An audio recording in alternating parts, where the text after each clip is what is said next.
Hello friends, here we have a very rare car. This is a 1972 Mexican spec Chrysler Super Bee.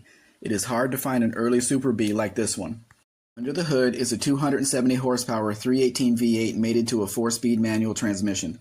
Very few of these cars were made. Interior features black vinyl front bucket seats with a black rear bench seat. This is not a restored example and the price reflects that. The left rocker panel has a little bit of damage. That is not rust, but it does need to be repaired.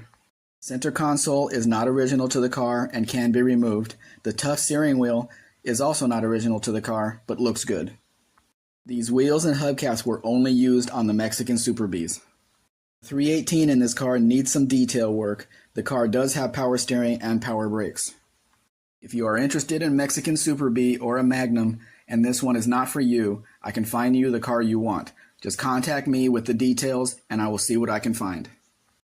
Please like, share, subscribe. Actually, subscribe first, then do the rest. Have a great day.